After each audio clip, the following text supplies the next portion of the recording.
রমাজানের প্রস্তুতি নাম্বার 1, আমার সেটা বলেন। রমাজানের প্রস্তুতি নাম্বার 1 হচ্ছে যত দুনিয়াবি কাজ আছে সেই কাজগুলোকে কমিয়ে ফেলবো। দুনিয়াবি কাজগুলো কি করব? মানে দুনিয়াবি যত কাজ, যত ব্যস্ততা যা আছে এগুলোকে কমায় নিয়ে আসবো, যাতে রমজান মাসে আমাকে বেশি বাইরে দুনিয়াবি প্রয়োজনে বাইরে বের হইতে না হয়, বেশি ব্যস্ততা আমাকে দুনিয়ার জন্য না করতে হয়।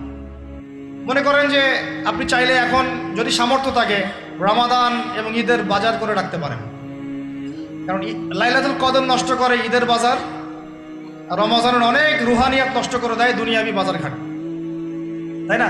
সবার সামর্থ্য হয় না, কিন্তু বড় বড় যে বিষয়গুলো আছে, বড় বড় খাবার, মৌলিক খাবার, এগুলো আপনি 2 মাসের জন্য বাসায় রাখতে পারেন, এর সামর্থ্য থাকে। সামর্থ্য নাই তাহলে সেটা আলাদা বিষয়। মোট কথা এটা শুধু একটা বিষয় বোঝাচ্ছি না, দুনিয়াবি যত ব্যস্ততা এগুলোকে কমায় রমাজানের জন্য প্রিপারেশন নিতে হবে।